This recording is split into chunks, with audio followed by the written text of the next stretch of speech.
Thanks for being here. This is Truth Seekers with your host, Steven Campion. Please rate, like and comment on our videos or podcasts. If you are listening to an audio podcast, please rate us 5 stars to help us rise in the search rankings. If you are watching on YouTube, please like, comment and subscribe to our channel. If you're listening to an audio podcast, we love and appreciate you listeners, but you are missing the live tapings. All our shows are recorded live with video feed. We'd love you to come be a part of our live broadcasts and tapings for the podcast. Head on over to YouTube, click the search tool, the little magnifying glass, put Truth Seekers, one word in the search bar, and hit enter. You'll see a strange and mysterious guy with sunglasses. That means you found the channel. Go there, smash the subscribe button and hit the notification bell to receive up-to-date info on our YouTube channel. We welcome you to be a part of our live taping and our chat room during the live broadcasts. Seek the truth. Speak the truth. This is Truth Seekers. Truth Seekers.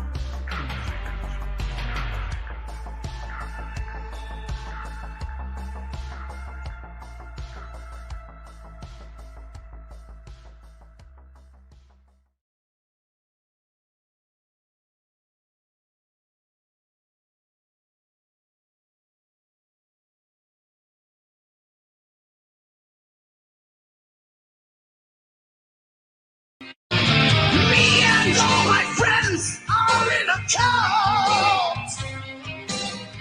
I hang my posters on the couch because I'm in a cult. Yes, a cult.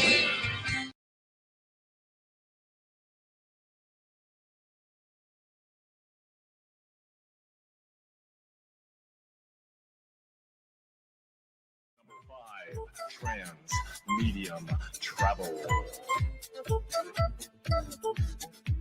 My gosh, my gosh, my gosh, my gosh. The 5 observables.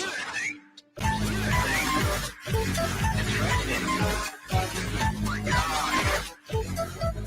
The 5 observables.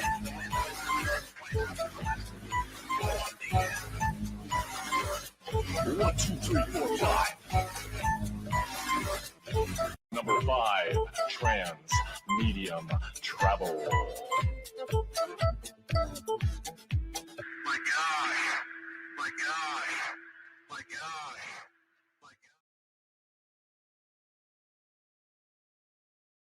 Now, goddamn it, Bobby. I don't care what Chris Mellon said on Fox News. You're not giving money to that Blink-182 fella. But Dad, they promised to build a spaceship. No one's building a spaceship, Bobby. But the Daily Mail reported that. Those people are all insane.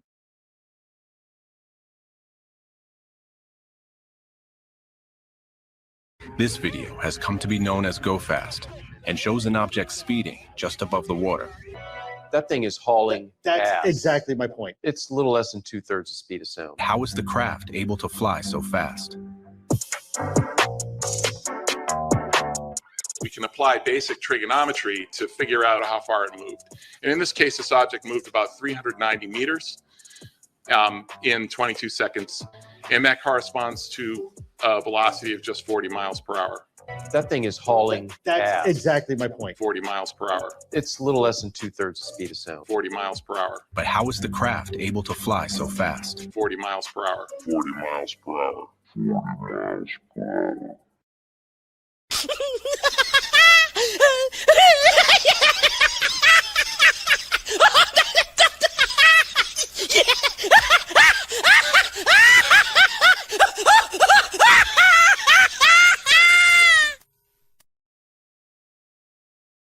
Getting to the point, I'll tell you right now, I'm going to start doing a lot less. You're going to notice a huge, I'm going to do a few more to finish up my obligations, but I'm not doing these much longer. This is it. You want more of the same, then go back to the last 70 years of bullshit, because that's what people think you are. They think you're full of shit because you talk about wacky stuff, you got no evidence, and because he said he wrote a book on something, who, you know, what does that mean? It means nothing. You got to show evidence. You got to, you know, where are the bona fides? Where are the videos? Where's the reports? Where's the discussions to Congress and the classified briefings? They're nowhere. because I haven't seen them on the Hill when I'm there. I haven't seen them in D.C. when I'm going by the Pentagon or anywhere else. They're not in those meetings.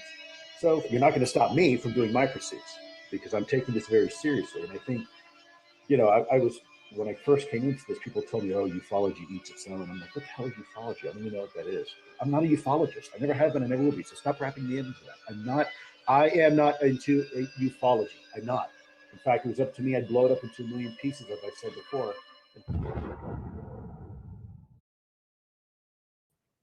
Greetings and salutations, friends, and welcome back. So, we are on the eve, I believe, of the release of Lou Elizondo's book. And it's interesting that he's starting to make some media appearances to promote the book. And we have been covering Lou Elizondo as just another of the so-called UFO messiahs. And we have discussed this concept in great detail. UFO messiahs, there have been many of them over the years. Many of them, they have many things in common, these UFO messiahs. Essentially,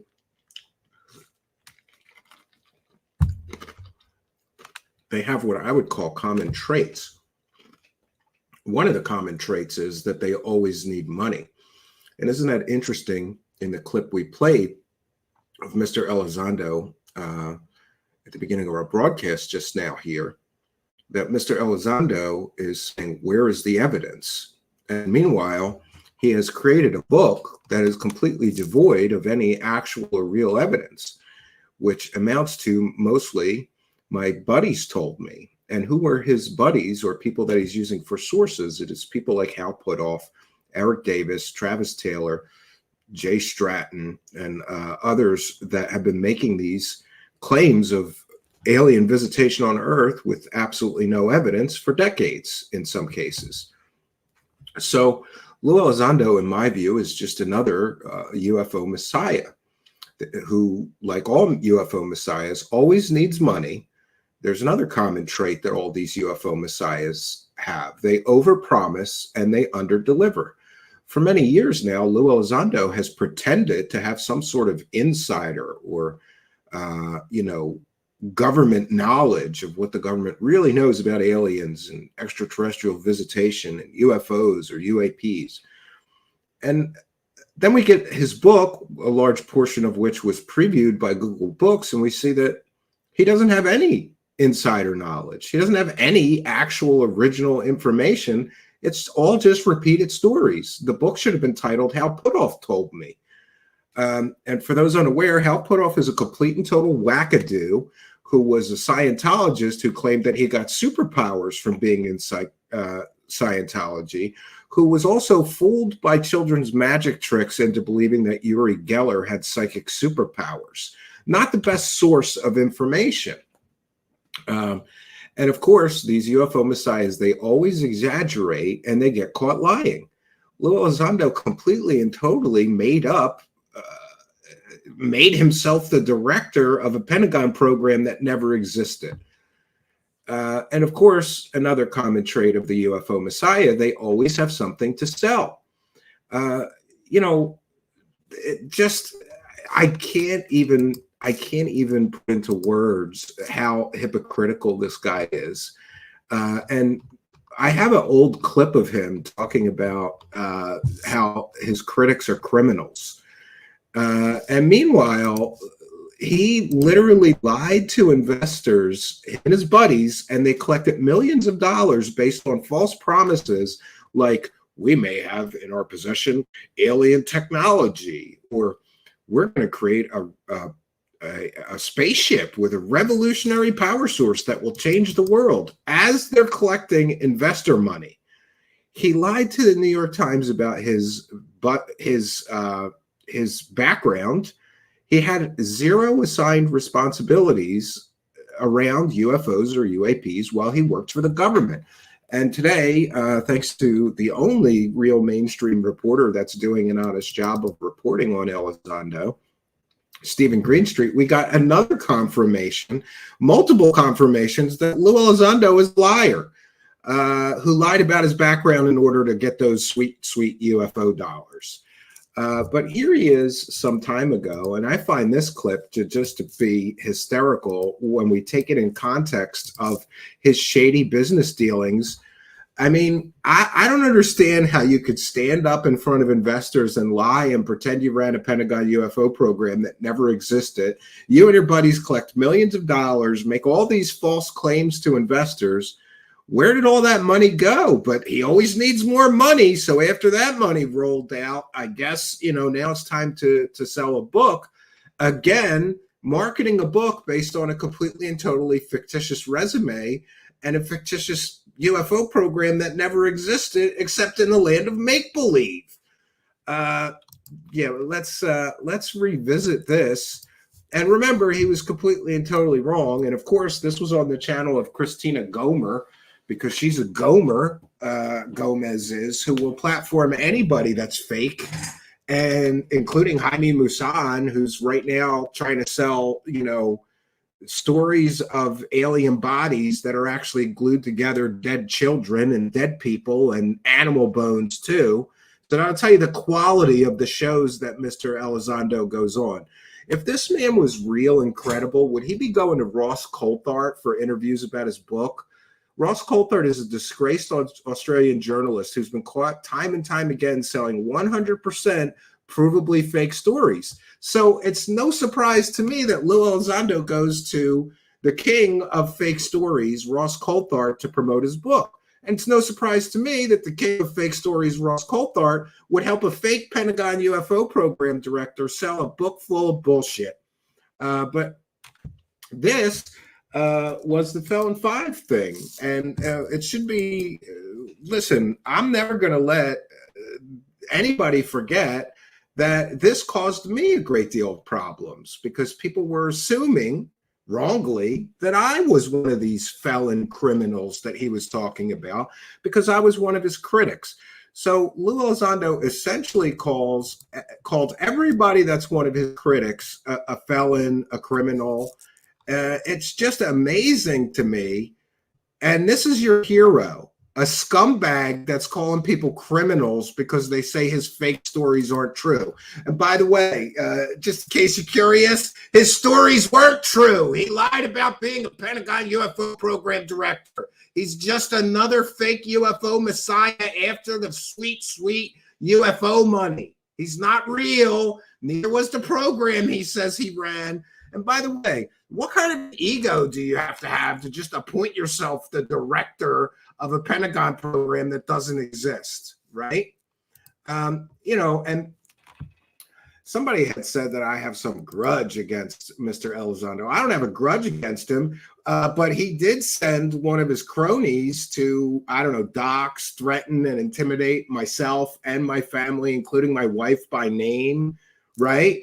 That's my personal belief, and I'm allowed to believe that Rob Heatherly did those things at the request of Mr. Elizondo. A lot of Mr. Elizondo's critics got this kind of treatment. And remember, these are Corey Goode tactics. This is the same thing that Corey Goode did when people started saying that his stories weren't true. These egomaniacs, a lot of them, in my opinion, are narcissists who cannot stand any criticism whatsoever, even when they're getting completely, totally fake stories, right? Why aren't you allowed to criticize these people? Because it's a cult. That's why. You know who else you can't criticize? Cult leaders. So I don't know. Let's take a history lesson here of him calling everybody that's critical of him criminals. As far as my critics look, I don't mind critics. No, he doesn't mind critics. Then why don't you stand up like a man? I know you're only like 4'6", right? But why don't you stand up like a man, Lou Elizondo, the honorable military man that you pretend to be, and disown people who are threatening, intimidating, harassing, and doxing people in your name or your defense? Why don't you stand up and say, that's wrong, I don't condone this, I condemn this? He never has. He never has. And in my opinion, he never will, because he's a weasel. He's a lying scumbag weasel. That's what he is. How many times are we going to catch Lou Elizondo lying? Oh, I can't wait for this book. People are going to go through it line by line and start proving him a liar even more. And isn't it interesting that we wait 6-7 years to find out that he's full of it? He never had any real information or insider knowledge or evidence to share. If he did, it would be in his book. But he's saying he doesn't mind critics. Then why don't you condemn scumbag Rob Heatherly and other people who attacked your critics? Why don't you condemn that? I think everybody's entitled to opinion. What I don't like are people that claim disinformation who are themselves providing disinformation, which is precisely what we're seeing here. We're seeing Yeah, you mean disinformation, like pretending to run a government UFO program that you didn't? That would be disinformation, Lou Elizondo, you scumbag. How long are you going to keep lying about that? I can't believe that this guy had the balls to market a book with his completely and totally fake resume. Like, that takes balls, man. And by the way, if it's legal for Lou Elizondo to do this, then I'm just going to invent a UFO program from the Pentagon and say that I ran it. That's what I'm going to do. I'm going to just totally invent a UFO program. If anybody has any suggestions for a cool acronym we can use, like maybe we got to take the word fake, right, and come up with an acronym for fake. I don't know, something clever. Because if this man, if the United States government is just going to let this guy lie to every consumer in the United States, or at least greatly exaggerate, greatly embellish, and market a book based on a completely, totally fake resume, then all of us should be able to do this shit. Couldn't you use a few million saying that you ran a Pentagon UFO program that you never did? I could certainly use that kind of money. What a laughable joke of a man. Like, what kind of a man does it take to get up and just lie to people on the internet every day in order to make a living? It's just, but we will see later in the broadcast that I think even the government is sick of this clown. I think even the United States government is sick of this false UFO messiah and his bullshit lies, because they're coming out swinging against him when asked for direct comment by the New York Post, Steven Greenstreet. We're going to share that with you. Really, in essence, an organized gang of criminals, people that have been convicted for. By the way, all of this information that he's about to spew, I believe, is fake. For stealing. And when I say stealing, I don't mean stealing like robbing a bank and, at least. The people he accused of being the felon five were, to the best of my knowledge, none of them were felons. I could be wrong, but, and by the way, people lumped me in there. No, I have no criminal arrests or convictions. So, but hey, great job sullying the reputation of innocent people that just so happened to say you didn't run a Pentagon UFO program. Right? Having the guts to go do it. I'm talking about picking your pockets and stealing your identity. People that have 5 felony accounts and in some cases up to 12 charges.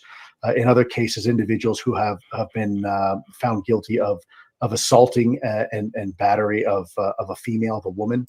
Yeah, and by the way, who is it that Mr. Elizondo is getting all this information from?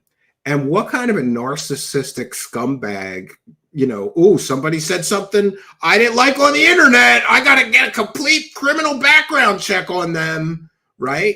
And let's say he's even correct that all these people that were critical of him were criminals. How the hell does that justify, or how the hell does that make what the critics are saying not correct? This is a Corey Goodlike tactic. Or a David Wilcock-like tactic. Oh, that Stephen from Canada, he's a Satan worshiper and also a child predator. You can't listen to anything he says. He knows that his critics were right, that he never ran a UFO program for the government. He knows that his critics were right, that a lot of critics of his said essentially that TTSA swindled investors out of millions of dollars. He knows that that is probably correct. So his only move at this point was to just smear every critic as a criminal. We're talking about really I hate to say it, but the low lives of society, people who have spent an entire career and lifetime of taking advantage of other individuals. This man, talk about classic projection. He's talking about taking advantage of people as he's lying through his teeth, claiming to run a government program that he never ran in order to collect money. But those other people are the lowlives, not me, as I'm collecting every UFO dollar I can based on my completely and totally 100% fake resume. And by the way, where the hell are these news outlets? Where don't they vet any guests? You can just say anything. Oh yeah, I ran a Pentagon UFO program. CBS is repeating this. The New York Times is letting Ralph Blumenthal and Leslie Kean, who wrote that abysmal original article that got this grifter's career started, write another article. And by the way, that was fact-checked by Greenstreet too, and we'll share it at the Laugh Riot, how many facts they got wrong in that New York Times article. Where the hell is the media to vet this clown and say, excuse me, you claim you ran a Pentagon UFO program. We have on the record statements from the Pentagon that you never did that. Are you lying? Why don't they do that? I guess because UFO stories sell. And Lou Elizondo is more than happy to help shit outlets like News Nation sell UFO stories, I guess. And frankly, lying to them. And of course, as he's lying about running a Pentagon UFO program, he's saying those critics are liars, right? I'm not surprised that these individuals come out and they start lying about me or other people, because that's what criminals do, you know. And by the way, that truth is not only going to come out, but it's also publicly available, so anybody can see it. So here he's threatening to publish, essentially threatening that his critics, if they have a criminal history, he'll be publishing in that. Let's back that up, because I think a lot of people miss that. Because that's what criminals do, you know. And by the way, that truth is not only going to come out, but it's also publicly available, so anybody can see it. That truth is going to come out. Anybody who dares criticize Lou Elizondo will have full background checks done on them. Is that what you're saying? And you're going to publish everybody's, if they do have, maybe they got in trouble when they were, young or what? This is psychotic behavior, if you ask me.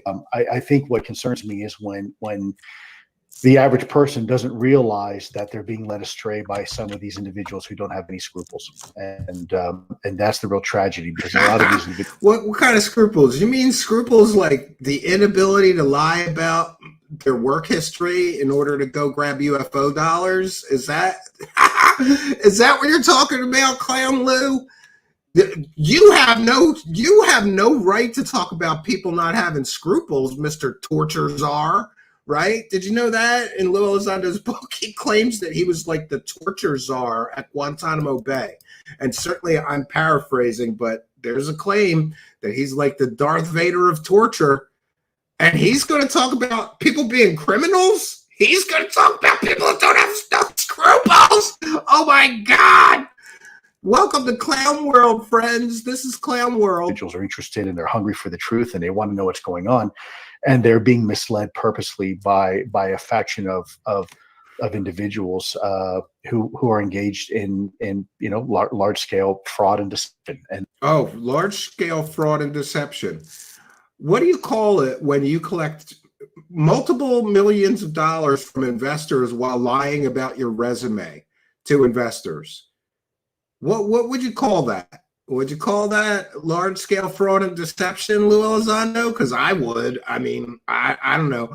When you get to the point where you're collecting millions of dollars based on lies, I would think that would be considered large-scale fraud and deception. But hey, those pesky reporters, right? It's like Scooby-Doo. I would have got away with it if not for you meddling kids, right? These meddling reporters like myself and Greenstreet, of course, largely responsible for what we know to be the truth now, and John from the Black Vault and others who have picked apart, they're all criminals. They're felons. And they've been found guilty of it in the past. So this is problematic because what happens is when those individuals find out that they've been quote unquote had and taken advantage of, they get disenfranchised. and they made. Yeah, you mean like your followers might feel, a lot of your followers. And by the way, I talk to everybody. I don't live in an echo chamber where you have to delete comments and you don't reply. You know, I've talked to many former Lou Elizondo cult members, and they feel disenfranchised. They feel like they were lied to, misled, used, and manipulated. And we have talked to multiple people who were in that inner circle of Lou Elizondo, including Lou Jimenez and Jeremy McGowan, and our most recent whistleblower, right, who all felt like they were taken advantage of, used, and manipulated. But here this guy is attacking his critics for doing that. It's a wonderful case of projection here, friends. Leave this entire topic of the topic of UFOs altogether because they feel betrayed, or they feel that, you know, their trust has been in some way violated, and it has. Yeah, it's been violated by you for lying to everybody for years that you had some sort of secret, sacred insider knowledge when you got nothing. You got nothing, Lou Elizondo, and your book is proof that you got nothing, other than Hal Putoff told me, who is the worst source of information you could possibly ask for when it comes to the truth. It's just incredible that he could sit on a podcast and say this shit about his critics. You know, talk about glass houses, friends. I guess my message to them is, look, you know, please keep the faith. We're not all that way. Please at least keep the faith long enough for me to finish my book and get your money. Keep the faith long enough for me to get this one last money grab in. But hey, let's be clear. He's got at least 2 money grabs left, the book and then a documentary. So there'll be 2 more money grabs, as if there hasn't been enough money grabs. Let's see. There was the 2 million, or how many million that TTSA collected. And I'm not, by the way, I know that was a whole organization of him and his buddies, so I'm not blaming him for taking the whole 2 million, but how much did he make out of that? And why isn't anybody allowed to ask this man questions? He only does the UFO circle jerk. And now we could see that people like Christina Gomer kept their mouth shut about him being a fake Pentagon UFO program director, because they were making money too. And of course, he only did the shows that wouldn't hold his feet to the fire and ask him real questions, because he's an intellectual weakling and a coward and a pussy. That's what a pussy does. They got to hide from questions so that he could keep the grift going, in my opinion. And by the way, if you ever considered any of the people whose shows he went on to be a good source of information, now you know that that show lied to you. We don't do that here. So, of course, you know, if he knows that somebody's going to ask real questions, you can't get an interview with him, because he's a coward and an intellectual weakling, and he knows that he's running his whole grift based on a completely and totally fake resume. We're not all hucksters and fraudsters. We're not trying to take it. Or I should say a mostly fake resume. And we'll see proof of that tonight. We're not all hucksters. Wait, let's back that up. I'm going to clip that separately. Fraudsters. We're not trying to take advantage. We're not all hucksters and fraudsters. We're not all trying to take advantage of people. We're not all that way. We're not all hucksters and fraudsters. We're not trying to take advantage of you. We don't want anything from you. We don't want anything from you except buy my book, bitches. Buy my book so I can praise the UFO cash. I don't want anything from you, but make sure you buy my book that's coming out on Amazon. Come on, Lou Elizondo. What a joke. But back to the topic of the UFO Messiah phenomenon. Tonight, we'll just do a quick examination. If you really want my thoughts on the UFO Messiahs, we have an episode here titled The UFO Messiahs. And what I did is I went throughout history and showed all of these examples of the so-called UFO Messiahs and how they all have common traits. We did a complete and thorough examination of their profit-driven deception, their unfounded claims in the search for the so-called extraterrestrial truth. So just a quick overview of the UFO Messiahs, because I believe that Lou Elizondo is just the latest in a long line of hucksters that I call UFO Messiahs. So the phenomenon of UFO Messiahs individuals who claim to possess exclusive knowledge about extraterrestrial life and UFOs has been a persistent and controversial aspect of so-called modern ufology. These figures often position themselves as truth tellers, offering revelations about alien encounters and government cover-ups. However, their narratives usually, almost always, lack any evidence and are often motivated by pure profit rather than a genuine or real pursuit of the truth. Tonight, we'll take a quick detour here and examine the history of UFO messiahs, exploring the deceptive practices and profit-driven motives that underpin their various claims. We'll also discuss notable historical examples of such figures being exposed as complete and total frauds, including an in-depth analysis of Lou Elizondo and his false claims. And of course, Lou Elizondo is just the latest of the UFO messiahs whose claims have been met with significant skepticism due to inconsistencies, false claims, and a complete and total lack of evidence. So certainly, my friends, the allure of the unknown has always captivated human imagination, and the possibility of extraterrestrial life has long been the focal point of this fascination. In the 20th and 21st centuries, a subculture of UFO enthusiasts has emerged, with certain individuals, in my opinion, purposefully positioning themselves as intermediaries between the public and supposed alien entities. These self-proclaimed UFO messiahs often claim to have secret or insider knowledge, secret government documents, or even, in some cases, direct contact with the extraterrestrial beings. And despite the lack of credible evidence supporting their claims, these figures somehow manage to build significant followings and even significant wealth from their claims, profiting from books, speaking engagements, documentaries, television shows, and media appearances. At the heart of the UFO messiah phenomenon lies a clear profit-driven agenda. You will never find any of these people doing this for free, despite their various claims of being this altruistic UFO messiah.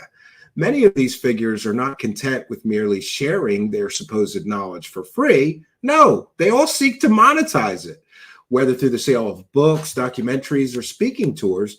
The UFO messiah industry is lucrative and has been described as a billion-dollar industry in recent court documents we shared. The promise of hidden truths and suppressed information is a powerful marketing tool, especially in an age where conspiracy theories thrive in the current media landscape and digital space. The commercialization of UFO narratives often leads to the embellishment and exaggeration of stories. The more sensational the claim, the more likely it is to attract attention and therefore clicks and views, and consequently revenue. This incentive structure encourages UFO messiahs to fabricate or exaggerate their experiences and their work history, as in the case of Lou Elizondo, knowing that their followers are eager for any scrap of evidence that aligns with their pre-existing beliefs. And if we get into history, I don't understand how anybody doesn't acknowledge this. The history of UFOs and aliens is replete with examples of so-called UFO messiahs who have been exposed as complete and total frauds. One of the most infamous cases is that of George Adamski, an American who claimed to have had numerous encounters with benevolent aliens from Venus in the 1950s. Adamski's stories were filled with fantastical details about his supposed interactions with these extraterrestrial beings, and he even produced photographs and films of UFOs that were later debunked as complete and total hoaxes. But despite the clear evidence of deception, Adamski still maintained a loyal following and profited from his books, lectures, and speaking engagements. Another prominent example is Billy Meyer, a Swiss man who claimed to have been in contact with a group of extraterrestrials known as the Plejaren. Billy Meyer's stories were even more elaborate than Adamski's, involving time travel, intergalactic councils of aliens, and prophetic visions. However, like Adamski, Meyer's claims were eventually debunked, with many of his purported UFO photographs revealed to be complete and total forgeries. Despite this, Meyer's followers continue to support him, demonstrating the persistent allure of the UFO Messiah narrative. And one of the most recent examples of a UFO Messiah getting exposed as a complete and total fraud is, of course, the story of Corey Goode. Corey Goode claimed to be a secret space program insider who had spent, 60 years in the so-called secret space program and time traveled and spent time building a Mars base. And all of Corey Goode's stories were revealed to be complete and total frauds during a court deposition in which he had to admit under oath that he'd never been to space physically. But don't worry, he traveled there in the astral, and he's still trying to grift, but his entire deception came crashing down, partially due to our reporting here and our publishing of those depositions. And of course, we get to Lou Elizondo, who's one of the latest UFO messiahs. And by the way, I would count Dave Grush to be one of the latest UFO messiahs as well. But back to Lou Elizondo. In recent years, Mr. Elizondo has emerged as one of the most prominent figures in the UFO community. A former Pentagon official, Elizondo gained widespread attention in 2017 when he claimed to have led a secretive government program known as ATIP, or Advanced Aerospace Threat Identification Program, which allegedly investigated UFO sightings. His claims were bolstered by the New York Times article that reported on ATIP's existence and the release of several videos purportedly showing UAP, or unidentified aerial phenomena. Of course, those videos would eventually be debunked as not what he claimed they were. However, Elizondo's credibility after that New York Times article came under scrutiny, and it's been revealed that the ATIP program he claimed to have led didn't actually exist and wasn't funded and was not part of his daily actual responsibilities. Additionally, Elizondo's claims have often relied on testimony from individuals like Hal Puthoff and Eric Davis, who themselves have been involved in controversial and scientifically dubious projects, such as research into psychic phenomena and zero-point energy. Elizondo's habit of making bold, evidence-free statements has drawn criticism from both skeptics and even some true believer members of the UFO community. Despite his assertions and claims, he has yet to provide conclusive evidence at all of so-called extraterrestrial visitation he claims is taking place, instead offering vague references to classified information, NDAs, or his insider knowledge. And it's important to note that this pattern of behavior aligns with the historically proven tactics of previous UFO messiahs, who used the promise of hidden truths to maintain their authority and, of course, their profitability. So the phenomenon of UFO messiahs really does highlight the intersection of belief, deception, and profit in the modern so-called ufology landscape. These individuals, what they do is they capitalize on the public's desire for answers to one of humanity's greatest mysteries. Are we alone in the universe? They offer sensational stories that lack credible evidence, or even any evidence at all in some cases. And the historical examples that we cited, like George Adamski, Billy Meyer, and Corey Goode, demonstrate the longstanding nature of this issue. And while contemporary figures like Lou Elizondo show that the UFO phenomenon, the UFO Messiah phenomenon is far from over, as long as there's a market for sensationalist UFO narratives, there will likely be individuals willing to use and exploit it, regardless of the truth. So I believe it's crucial for both the public and especially the media. If you're going to host a UFO Messiah on your media outlet, it's important that you approach the claims that they're making with a healthy dose of skepticism. The search for extraterrestrial life, after all, is a legitimate scientific endeavor, but it must be grounded in evidence, not the profit-driven claims of self-styled UFO messiahs. So that'll give you a general overview. I want to take a moment to thank some kind and generous people. I apologize for those unaware. We read every single super chat. And if you become a member during a during a live broadcast, we broadcast to more than just YouTube, we give you a shout out and thank you as well. So I want to thank Rotary Motion with a kind and generous £2 who says, it's an effing clown show. Go Steven. Well, thank you very much. And Rotary Motion also gifted 1 True Seekers membership. And now is a good time to remind you that if you aren't already, make sure that you hit that subscribe button, because there's a free membership. And what YouTube does is randomly distribute those free YouTube memberships to people who are subscribers but not yet members. So make sure you smash that subscribe button, hit the notification bell. You'll know about our live broadcast, and you might win that free, sweet Truth Seekers membership. Thank you, Rotary Motion, for helping us to praise the cash. All right, and we have Dawn with a kind and generous £3 super sticker. Thank you, Dawn. And Dawn also just became a new YouTube channel member. So thank you very much for helping us to praise the cash. We're a viewer-supported show, Dawn. Thank you. Now you are a member, so I have to thank you twice. I want to thank you for becoming a member and also for the kind and generous £3 super sticker. Thank you for your kindness, generosity, and support, and for helping us to... That is correct. And one more, we have Complizaire, longtime show supporter, with a kind and generous, is it euro or pounds that I'm looking at? I always get those two mixed up. Whatever it is, it's 2-something-22.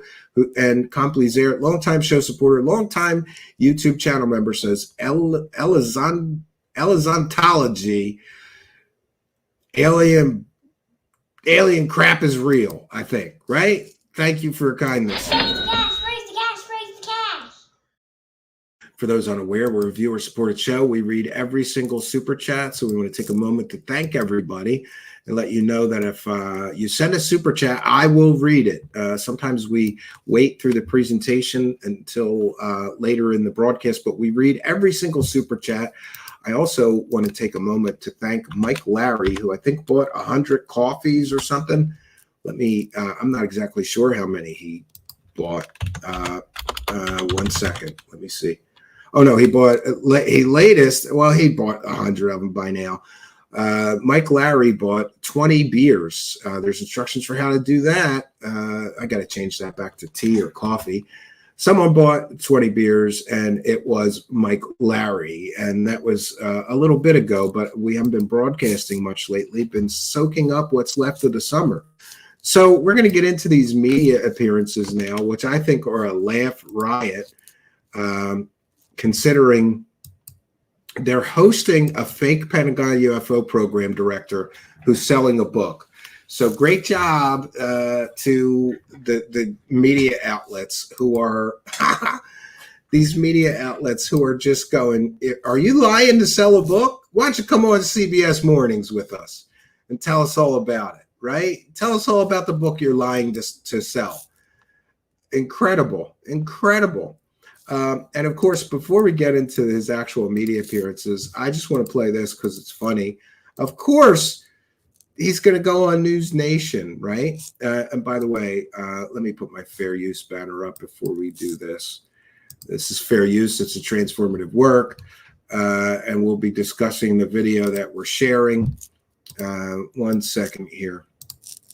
So, of course, he's going on News Nation. Of course he's going to go on News Nation because, you know, Ross Coulthart is getting paid big bucks by News Nation to produce UFO content. So Friday, a stunning News Nation exclusive. Is the U.S. government still lying to us about UFOs? We're not alone. We're not alone. Special correspondent Ross Coulthart. A special correspondent? Oh, my God. He's a special correspondent now for News Nation. It's one-on-one with a former Pentagon official. Yeah, notice how they didn't say a former Pentagon official who ran a UFO program. A lot of news outlets are actually walking back Elizondo's lies now. Who's risking everything. Oh, he's risking everything. Yeah, I love that argument. You know what Elizondo is risking? TV show deals, book deals, and money. All the UFO money in the world just falling out of the sky right into his pockets. That's what he's risking. He's not risking anything. He quit his job and went right to work for a UFO organization. He didn't risk shit. He's a liar about that, too. To unearth the truth. We're well beyond reasonable doubt. We're well beyond reasonable doubt. Great. Can you show us your evidence that puts you well beyond reasonable doubt?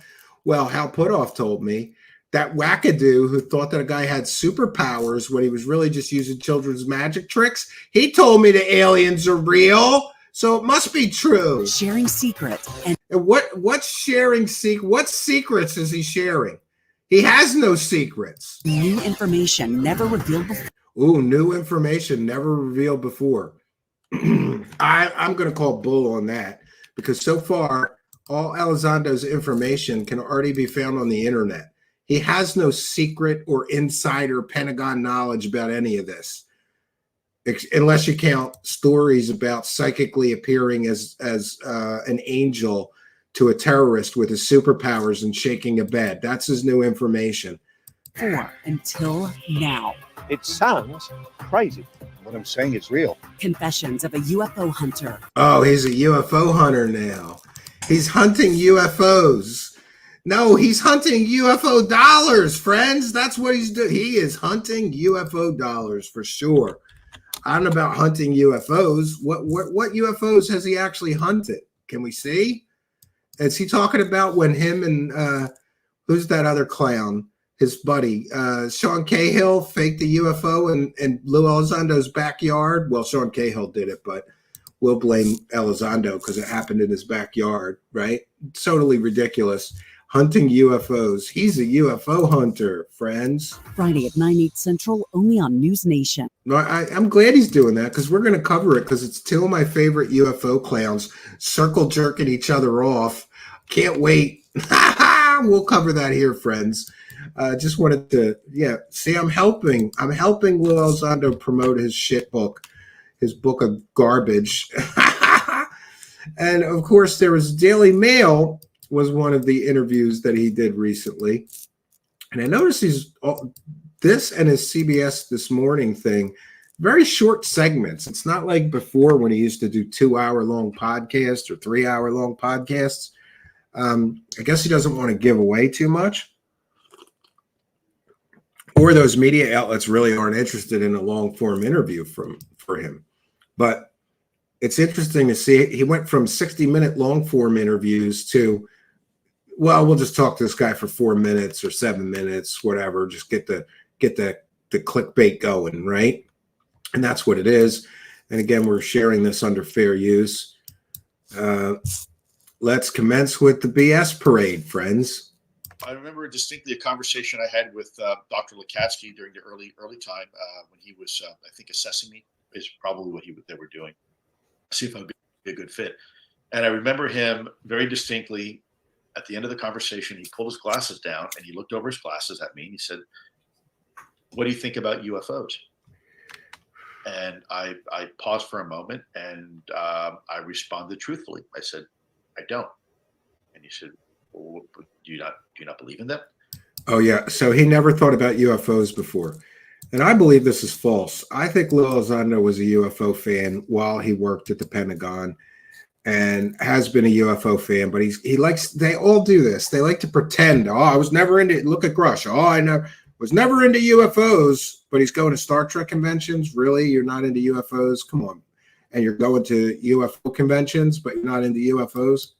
And I said, "No, I didn't say that. You asked me if I thought about what do I think about UFOs, and I said I don't. I don't have the luxury to think about them. I'm too busy, trying to chase bad guys and make things work." And he said to me, he said, "Well, that's fair enough, but don't let your own personal bias get the best of you, because what you may learn here may challenge any preconceived notions or." Notice how he always paints himself as like a hero too. He's hunting bad guys for the government. I'd love to know the truth of what he actually did for the government. And, he's free to release his military records to prove some of his previous wacky claims, but he won't. And, unfortunately, the right to know and FOIA only goes so far. We don't have a right to get his detailed military records. But in his case, I think the government should make an exception, because if he's lying to the public based on false stories and things that he never did, we have a right to know that he's lying. Narratives that you have.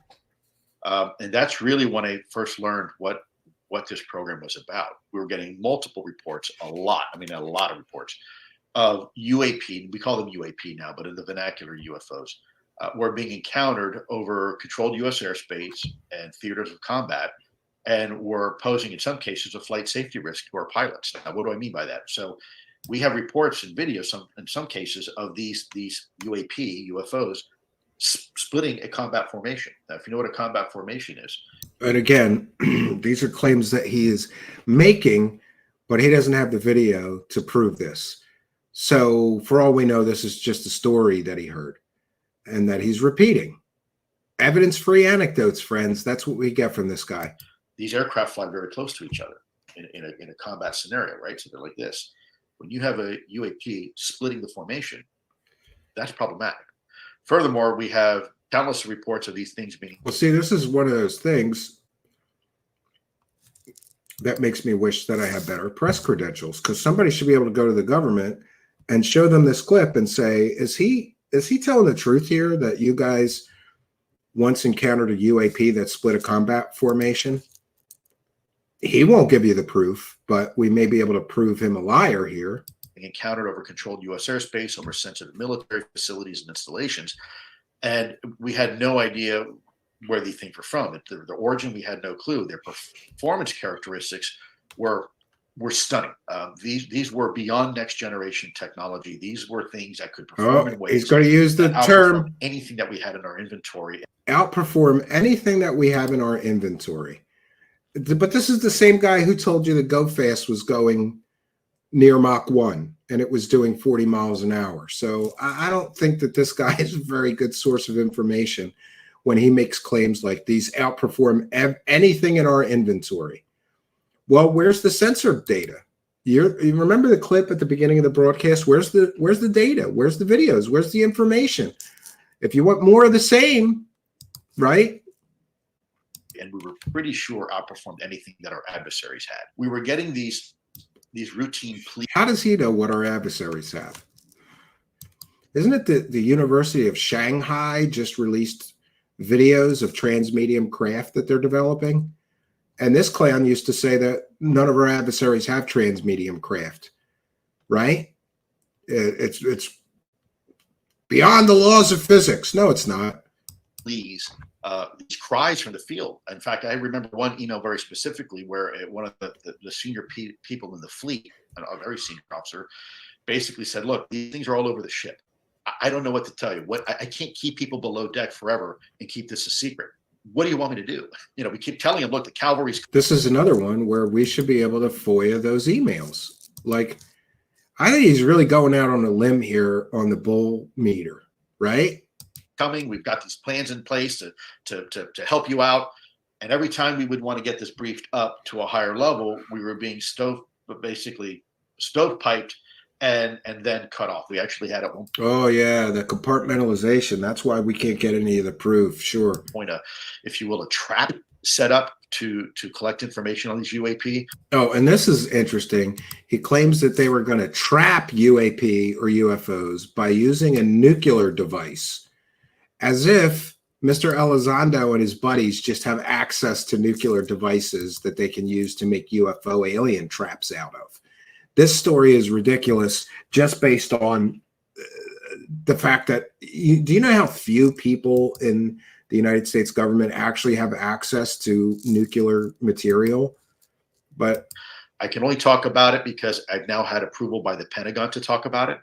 It has now been cleared for me to talk about it.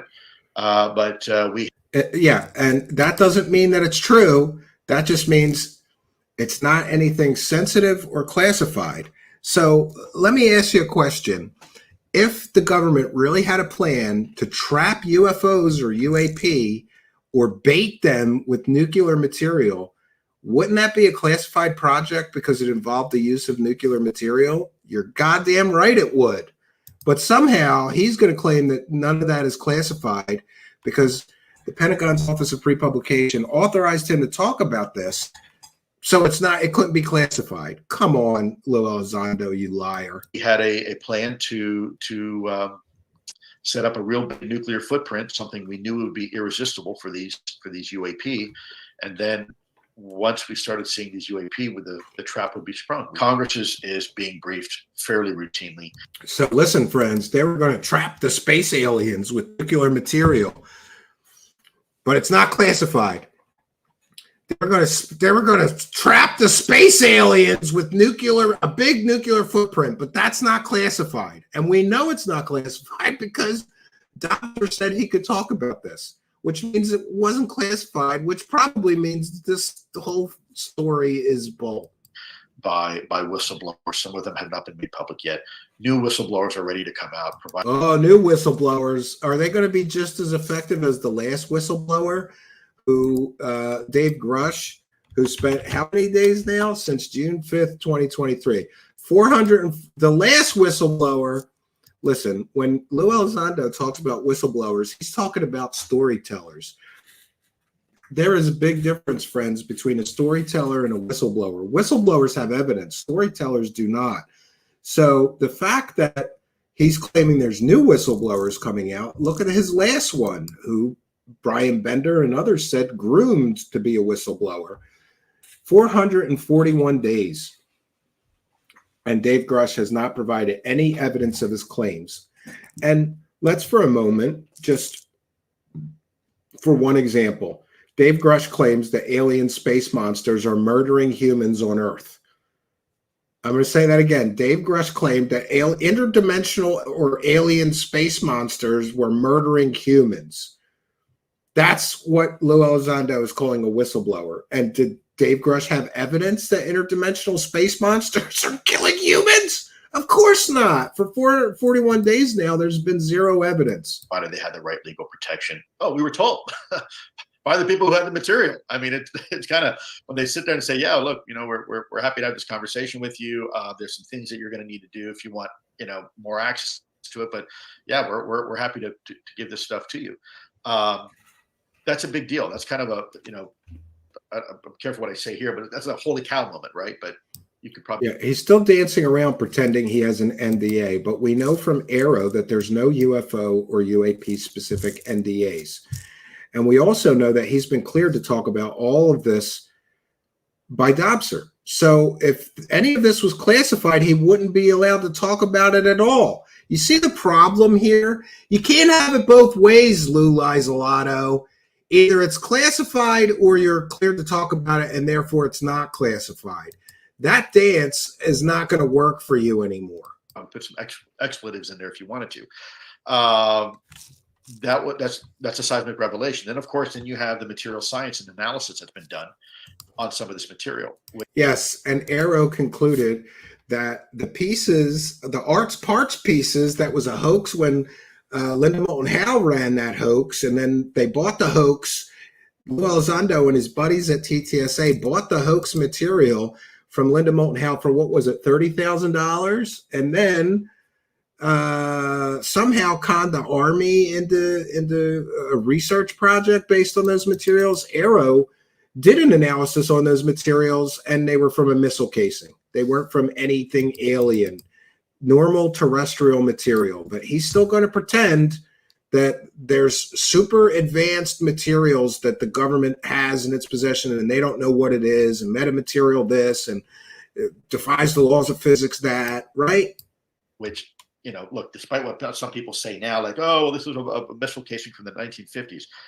I know for a fact, because I had a member, and I'm not going to say which company, but let's just say one of the most elite aerospace corporations in the world do analysis on it. And I can tell you that what they came to a conclusion with, and after they actually was able to manufacture at a macro, very crude level at over $1 million and broke the machine in the process, we know conclusively This was not technology that was manufactured in the 1950s by some sort of missile company. Look, Yeah, this is where the bull gets really deep. So he just said this, that an aerospace company spent over $1 million researching that material and came to a vastly different conclusion than Aero did.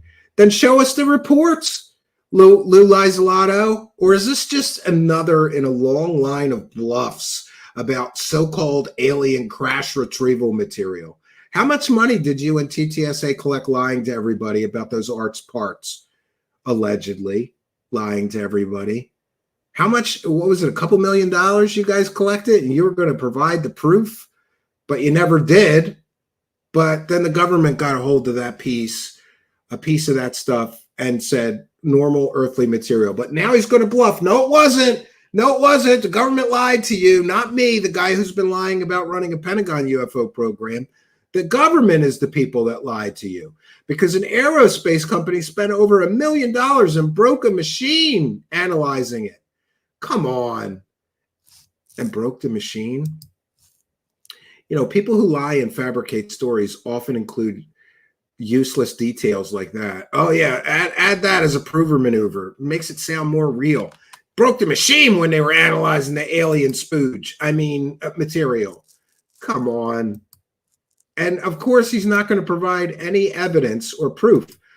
But Aero provided the report, and we'll show you the scientific data proving Lou Elizondo is a liar. And TTSA lied to everybody to collect UFO dollars, allegedly. Look, if you look at it temporally and say, well, maybe the Russians have that technology now. Okay, sure. Let's suspend reality and say they do.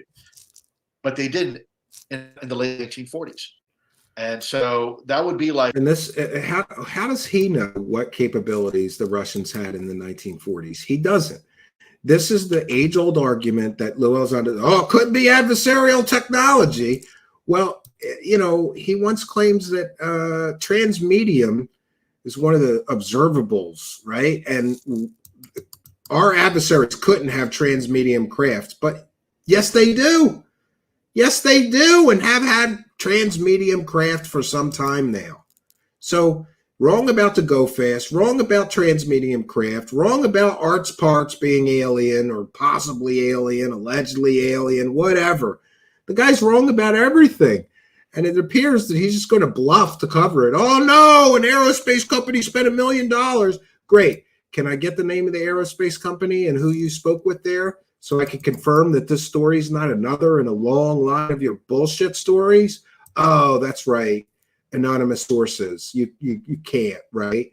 Or you're going to claim that's classified too. Like walking into King Tut's tomb and, Carter finding a fully assembled 747. Yeah, and this question he was asked about evidence, and this is what he says. Well, he deflects the question. I think it's pretty clear that when you first see Trump being asked about the topic, he said, yeah, I don't particularly believe it.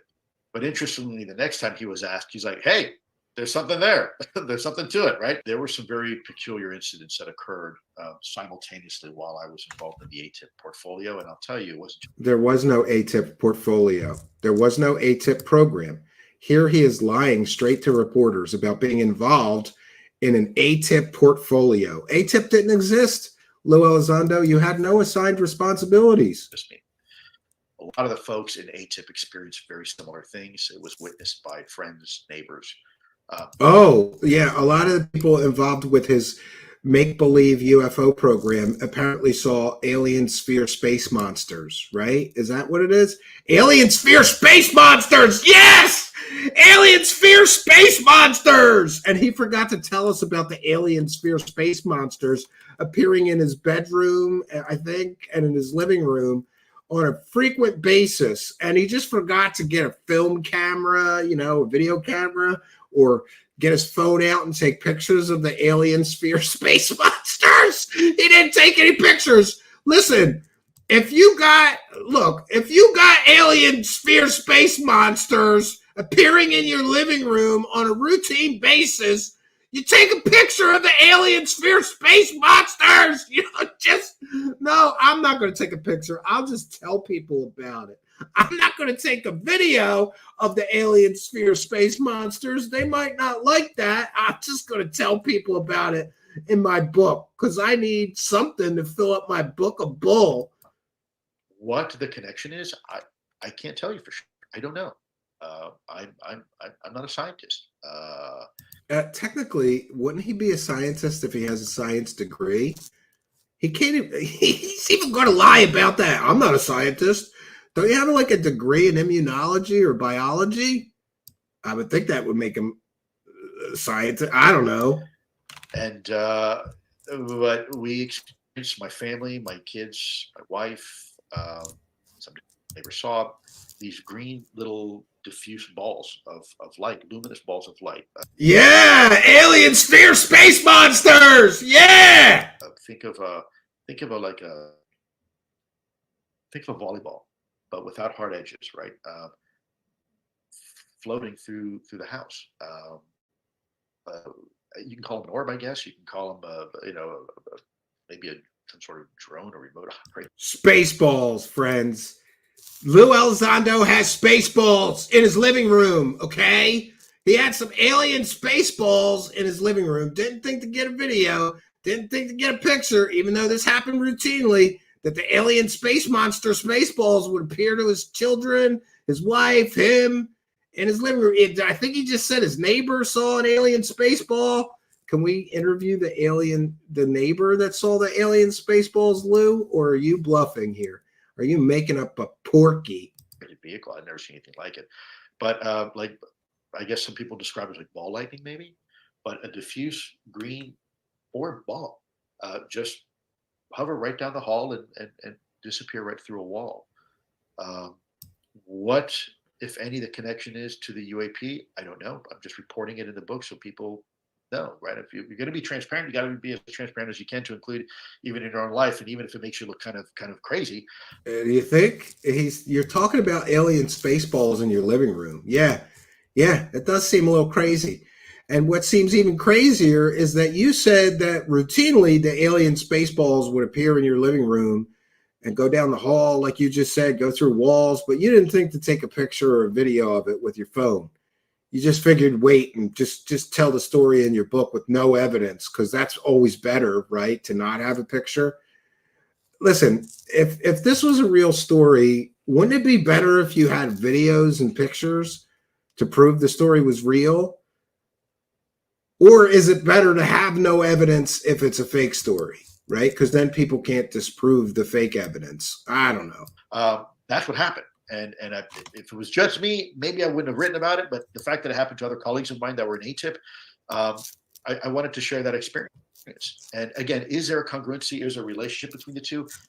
I don't know. Some people speculate that there is. Maybe it's a small reconnaissance drone or UAP that's, Yeah, UAP reconnaissance. Aliens are doing recon in Lou Elizondo's living room. How childish and stupid and ridiculous is this? Alien Spaceballs are doing recon missions in Lou Elizondo's living room because he's getting too close to the truth about them, I guess. They're interested in our weapon systems. Well, they're obviously interested maybe the people who are looking into them. I don't know. I don't want to speculate too much because I simply don't have enough information or data. I have my opinion, but at the end of the day, my opinion doesn't really matter. You're right. You know what would matter, Lou? Evidence. Evidence would matter. If it was just me that saw these things, I probably, again, wouldn't have said anything. But the fact is, my whole family saw them. Man, is he involving his children in his grift? He's actually going to use his children as witnesses to his fake stories? Because if so, that's pretty low, if you ask me. And I don't know. I'm only speaking as a father. If I was going to go grifting, I doubt that I would involve my children in my grift. But, what are you going to do? You need witnesses, right, to bolster your BS stories. And other members in ATIP experience this same thing as well. So other members of ATIP didn't have members, Lou, because ATIP didn't exist except in the land of make-believe, which is where I think the alien spaceball monster story came from. It came from the land of make-believe, Lou Elizondo. Come on. This is so stupid. So childish. We waited 7 years to find out what this guy really knows. And what we get is stories of alien space monsters. Alien space monsters, right? All right, we're gonna, again, that was fair use, and this is fair use. I have to be careful with this one because CBS, they're gonna probably copyright claim me, but I have to play it. So pardon me if I interrupt this video too much. I love how some of you people in the comments get angry, but we have to interrupt the video in order for it to be fair use and have a good fair use defense. So this is Lou Elizondo on CBS Mornings.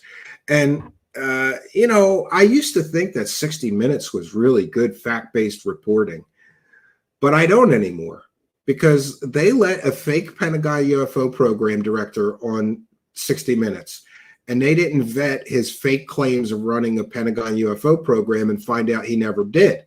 Or if they did, they didn't care, because you would think that a credible news organization, a news show like 60 Minutes, wouldn't let a guy who lied about his resume on their television show. But this is where we're at, and this is where we find ourselves. Maybe they wanted some of those sweet UFO dollars too, so they kept their mouth shut if they did vet him and find out the government said he never ran a UFO program. What you're telling me Yep. is that UFOs, unidentified flying objects, are real.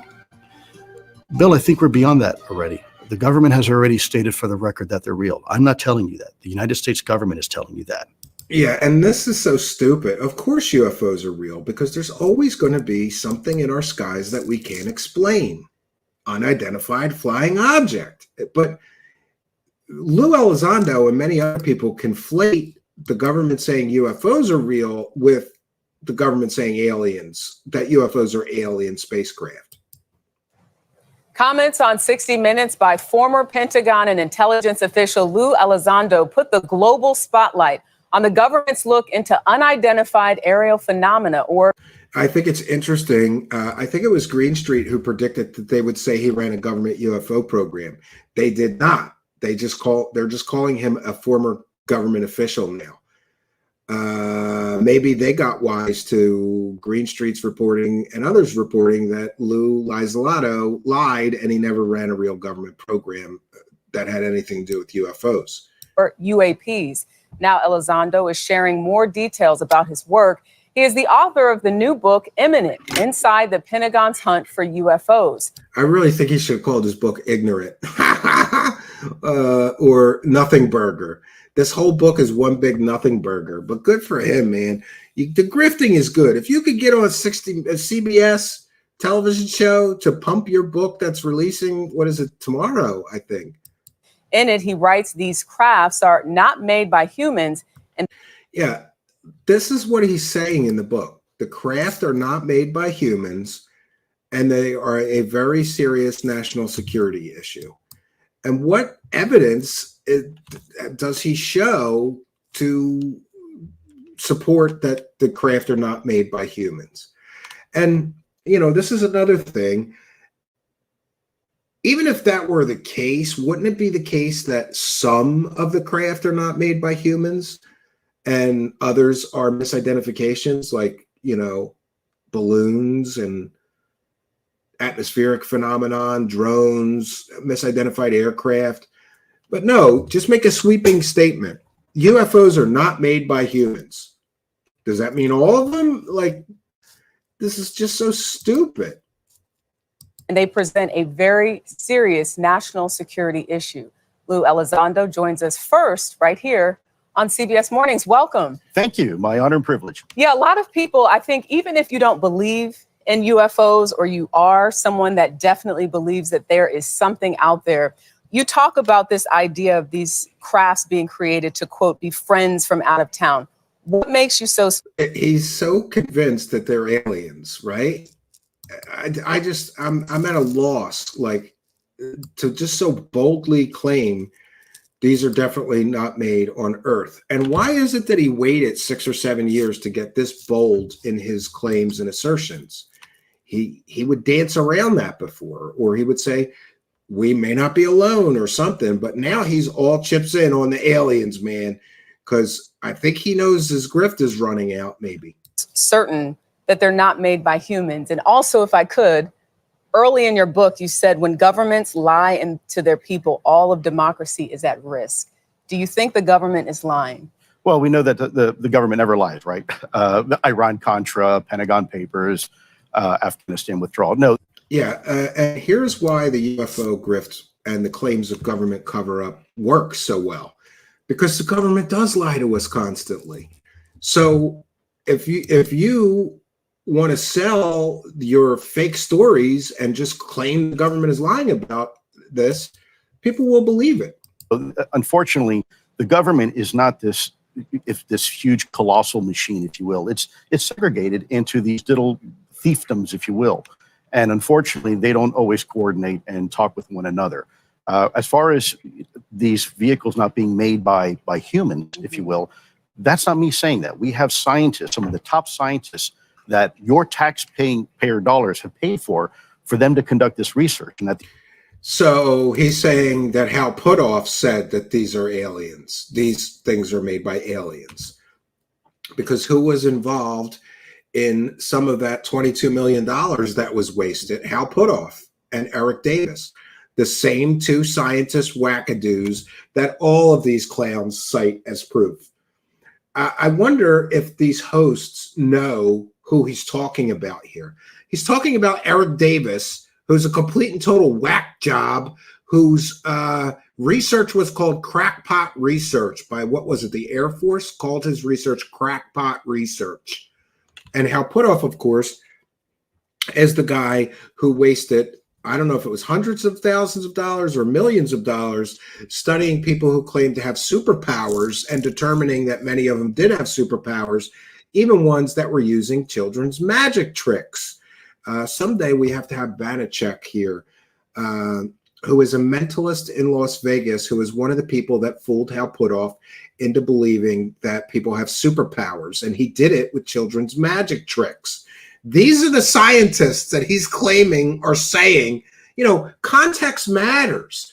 And when you don't have any context, right, and you just hear, well, some of the best scientists and your government money paid these scientists to research it, and they determined that these craft were not made by humans. It sounds incredible. It sounds very convincing. Wow. Government scientists determined that these are not made on Earth or not made by humans, and government funded that research? Sounds impressive. But then when you find out the truth of who he's talking about here, two complete and total whack job wackadoos. That's who he's talking about here. And are they scientists? Yes, but they're total wackadoos. You know, context matters. And of course, he's not going to tell you about the history of these two so-called scientists that are complete and total whack jobs, that are true believers in aliens, right? Or that Lou Elizondo, or that Eric Davis has been involved in UFO hoaxes like the fake Wilson memo, the Wilson documents, right? Oh, scientists determine these are not human-made. Well, those same scientists are involved in hoaxes, complete and total fake fabricated stories about aliens and UFOs. And Hal Puthoff has been involved in swindles like the McMonigal free energy device, swindles like TTSA, but then again, alleged swindles. But then again, Lou Elizondo was involved in that alleged swindle of money from the public, right? You know, context matters. And when you know who he's really talking about, it's not as impressive. When you know he's talking about two complete and total whack job wackadoos who've been involved in all kinds of shady, you know, things, let's just leave it at that. It's not as impressive. But good job for the lie by omission. That's another way these UFO messiahs operate. I'm going to tell you that some scientists said that these were not made on Earth. I'm just not going to tell you that the two scientists I'm talking about are complete and total nut jobs that have been involved in fake UFO stories before. At the end of the day, when you're studying the material and you're studying the capabilities of these vehicles, and frankly, there's nothing that we have that compares to what these vehicles can do, the capabilities that they're demonstrating in front of us. And again, these things defy the laws of physics, or these things operate beyond our own military's capabilities. We don't have anything in our arsenal that can do this. These are canned talking points. And you notice something about these canned talking points. He says these things, but he has no proof. I always say, anytime I hear somebody say something like, these things defy the laws of physics, or we don't have anything in our arsenal that can compare with their capabilities, show me the data that supports that. Show me the radar tapes. Show me the sensor data. Show me the videos. Show me the evidence or proof that supports that statement. And none of these people can, and none of these people will. You know, saying something doesn't make it true. Evidence and proof does. So far, we got him in a lie by omission and in a lie. Because if he's just saying this stuff and there's no evidence, then he should say, in my opinion, they defy the laws of physics, or in my opinion, we don't have anything in our arsenal, because he's not providing evidence of his claims. And by the way, in the book, at least the entire preview that I read, he provides no evidence, but again, makes those bold claims and assertions. Then one has to ask, well, where are they from? And if it's not our technology and it's not some sort of adversarial technology. But again, he was wrong about adversarial technology before, claiming that our adversaries it couldn't be adversarial technology because some of these things are transmedium. Well, we've just seen, I think it was the University of Shanghai released some videos, pictures, and more about a transmedium craft that they've been developing for quite some time now. And if they're now making that public, then how long have they had that capability? For quite some time, I would think.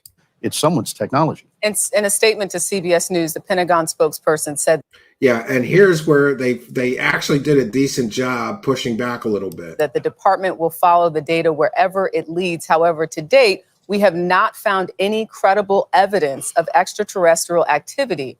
Are there other explanations that should be considered? Is there hard evidence that this is a non-human technology? That's a great point. And so I think we need to look at this from a temporal aspect, a time aspect.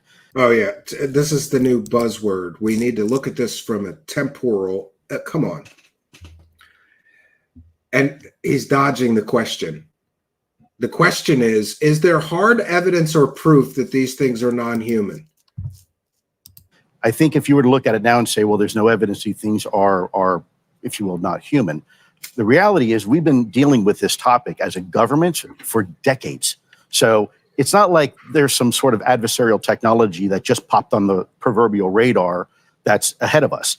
This is something we've been dealing with as a nation for 60 years. So let's put that into perspective. This would be like going into King Tut's tomb for the... Again, notice how he's using canned talking points to answer these questions. The same talking points in both interviews. So he's prepared himself for deflecting both times in the other interview we showed and in this interview. He's asked, what's the hard evidence that you're basing these claims off of? And he goes straight to canned talking points. And by the way, okay, we've been dealing with this for 50 or 60 years. So show us the sensor or radar data from 50 or 60 years ago that proves that these things were beyond human capability. Oh, that's right, you can't. Oh, that's right, you won't. Oh. What a deflection. When asked for direct evidence, we get talking points, canned talking points. The very first time, and finding a fully assembled 747 inside the tomb. It doesn't make sense, right? From a time perspective. Your explanation here doesn't make sense. You were asked what hard evidence you have that these things are non-human in origin. Oh, well, if you went in King Tut's tomb, come on. We're talking the 1950s, the late 1940s, where this technology has been demonstrated over controlled U.S. airspace, over some of our most sensitive military installations. And by the way, there's official U.S. documentation that substantiates this. You know what, Lou? Yeah, there's always going to be incursions into our airspace. There isn't documents that substantiate that these are non-human origin craft. So that's a lie. How many times can he lie? It's, oh my God, the segment's only 5 minutes long. He's already lied several times, and one lie by omission, and deflecting a very direct question. Really enjoyed your book. I thought it was really eye-opening about the secrets that people keep. You make a point of saying you believe secrets have an expiration date. And it seems you and your family really went through hell as part of your job, both physically and mentally. And at one point you ended up quitting your job, and your wife said to you, oh, and here's where the interviewers get it completely and totally wrong. And Lou Elizondo is lying here. He lies again here. who quits a job without a job? And you said to her what? Well, I said to her a lot of things, I'm sure. At the end of the day, I made the decision to leave my job and pursue this topic because it was the right thing to do. So he says in the book, apparently, that his wife was like, who quits a job without having another job? But what we know is days after he resigned his job, he had a job at TTSA. Are we all supposed to believe, we're all supposed to be so stupid to think that he didn't have the job already lined up before he resigned? Come on, Lou Elizondo. This is why I call him Lou Elizondo, because he can't even tell the truth about simple things like having a job lined up before he resigned his job at the Pentagon. He had a job lined up at TTSA days after he resigned. He was on a stage with his buddies begging for those sweet, sweet UFO dollars. And I don't think my family would have respected me if I didn't. You said a man who can't live with himself. That's a line that stood out to me. But why do they want to keep this a secret? And what do you mean that secrets have expiration dates in less than 90 seconds? Sure, less than 90 seconds. Well, secrets are... I like how they're like, listen, we got more important people to talk to than a wackadoo like you. So just hurry up and wrap it up. 90 seconds. Are made to protect two things, sources and methods. They're not designed to stop, if you will, the American people from learning the truth about embarrassing things or trying to hide things. This is a topic where I believe America can handle the truth. And I think America deserves to know the truth about this topic, about your taxpayer money that's been spent over the decades to try to figure out just what the heck is going on. Yeah, the U.S. taxpayer does deserve to know the truth, that some of your buddies wasted $22 million studying dino beavers, werewolves, poltergeists, what else? Oh, UFOs. They wasted $22 million. Yeah, I think the people do deserve to know the truth. They also deserve to know that you lied to everybody for, 7 years now, claiming to run a Pentagon UFO program. And notice how they've dropped that, right? Interesting. They used to open every interview saying that he ran a secret or sensitive government program to study UFOs. They're not doing that anymore, which is interesting. Look, you have former directors of national intelligence, former directors of CIA, and even former presidents all coming out saying, yeah, this is a valid and real topic and a national security issue. Yeah. Yeah, and he's talking about his buddy Christopher Mellon, who's been involved in the alleged swindling of people with false claims in the group that Mr. Elizondo and Christopher Mellon were running, TTSA. And I think there's so much information in that book. We so appreciate and wish we had more time, Lou. Yeah, we wish we had more time. You're only worth a 4-minute interview, right? He had to fly all the way to New York or something to do a 4-minute interview. Good. I hope he sells a lot of books, though, right? I hope he sells a lot of books. We'll thank some kind and generous people in the meantime before we continue in our presentation. We've got a lot more to share with you. So Dawn not only became a new YouTube member and sent a super sticker, but also gifted 5 Truth Seekers memberships. Very, very kind of you. So again, if you haven't already, smash that subscribe button.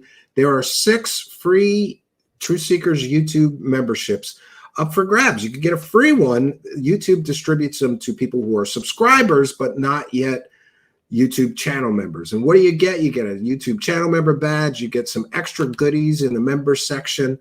And you get my thanks because we're a viewer-supported show. And thank you, Dawn. What very, very generous of you. Thanks for helping us to praise the cash. Praise the cash, praise the cash, praise the cash.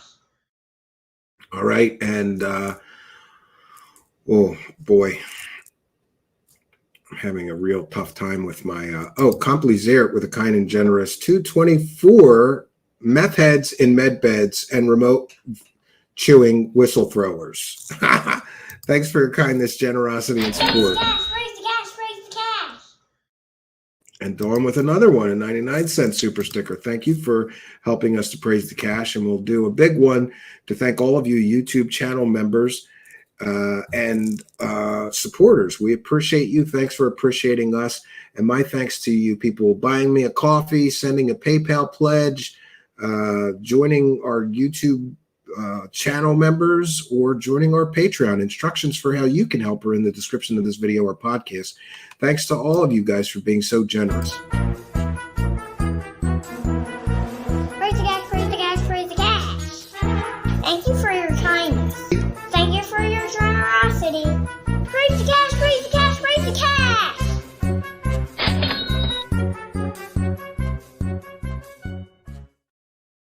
All right, thanks, friends. So there's another interview, but I have some more things to share with you that I think are important.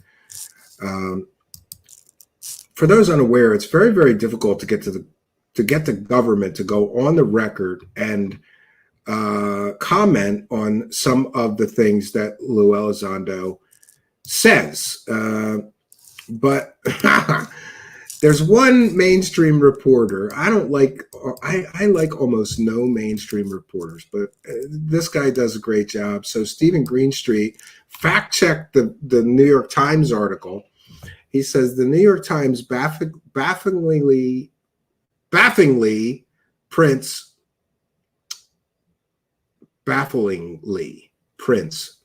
difficult word to say, yet another UFO article by Leslie Kean and Ralph Blumenthal full of falsehoods and inaccuracies.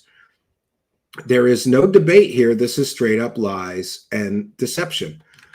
Fact check. Lou Elizondo once ran a secret Pentagon program investigating UFOs. False. Elizondo did not run a Pentagon UFO program. The Pentagon didn't even have a UFO program. This is beyond reproach. Claim. In 2009, he was recruited into the Advanced Aerospace Threat Identification Program, which investigated reports of UFOs. False. The program's name was actually Advanced Aerospace Weapons Systems Application Program and was not a UFO program. And Elizondo previously said he was recruited into OSAP specifically in June 2008, but he has since changed his story to say spring 2009. There's also no evidence to support any of this. Claim. 2 unclassified Navy videos of UFOs were cleared for public release at Elizondo's request and posted by the New York Times. False. The Pentagon has officially stated these videos were not cleared for public release and that they were released, and the way that they were released damaged national security. Claim. In 2007, the Defense Intelligence Agency launched the UFO-related Advanced Aerospace Weapons System Applications Program, OSAP, funded with $22 million buried in an undeclared budget secured by Harry Reid. False. This occurred in 2008, not 2007, and OSAP was not, quote, UFO related, unquote. Claim. In 2009, Elizondo became the senior ranking officer running that program's successor, Advanced Aerospace Threat Identification Program, along with James Lukatsky and Jay Stratton. False. A mountain of documented evidence proves that this is absolutely wrong. There was no successor to OSAP. ATIP was not a Pentagon program. It did not exist. And Elizondo was not the senior ranking officer of a program that did not exist. Claim. He wrote to James Mattis, then Secretary of Defense, in his resignation letter dated October 4th, 2017. False. This is not from Elizondo's resignation letter. His actual resignation letter has been released via FOIA, and it is not this letter. Claim. After Elizondo's departure, the program transitioned to become the UAP task force. False. The program effectively shut down in 2010. Elizondo resigned in 2017. The UAP task force was created after a tidal wave of UFO mania in the media brought on by Elizondo's false claims printed by Leslie Kean and Ralph Blumenthal in the New York Times. How do they get that so wrong? And how the hell is the New York Times letting Ralph Blumenthal and Leslie Kean, who got the original 2017 article, as just as much factually wrong as they did here, is beyond me. Like, I can't even believe it. Now, just a note about the DoD and the Office of Pre-Publication. This is from the average Chris. Quote, nor does this clearance imply DoD endorsement or factual accuracy of the material. The Dobson review for Lou Elizondo does not check for accuracy in his claims. That means he can claim anything as long as national security isn't compromised, no matter how false the claims. And they twice in this letter doubled down. This clearance does not include any photograph, picture, exhibit, caption, or other supplemental material not specifically approved by this office. Nor does this clearance imply DoD endorsement or factual accuracy of the material. You are responsible for sourcing and acknowledgement of all photos in your manuscript to include any stock footage you use of military equipment. And Chris goes on to say, furthermore, it was confirmed once again to Steven Greenstreet by the Pentagon that Lou Elizondo had no duties with any UAP research program of any kind while in the Pentagon, not even OSAP or ATIP, which was nothing but a failed SAP or Special Access Project version of OSAP by Senator Harry Reid. So that's pretty interesting.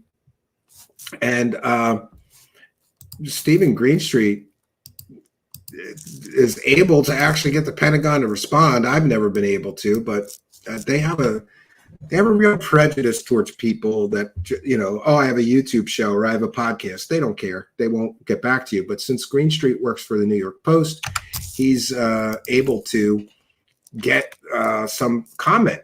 And time and time again, the Pentagon has refuted Lou Elizondo's completely and totally false claims. And it's largely due to Greenstreet that the Pentagon has done that, because he's one of the few people that can actually get a comment out of them. I can't. So thanks to Steven Greenstreet for his excellent fact-based reporting, the Pentagon has responded to false claims printed in the New York Times, again, about Lou Elizondo's wacky UFO fairy tales. They say Lou Elizondo is lying. Again, my question and the Pentagon response is in full. The New York Times released a new article about Lou Elizondo and his claims of running a Pentagon UFO program. Question 1, did Lou Elizondo run a Pentagon UFO program at any time from 2007 to 2017? Response, quote, there was no formal DoD-wide program established for the specific purpose of examining reports of UAP during that time frame. Luis Elizondo had no assigned responsibilities for OSAP ATIP while assigned to the OUSDI.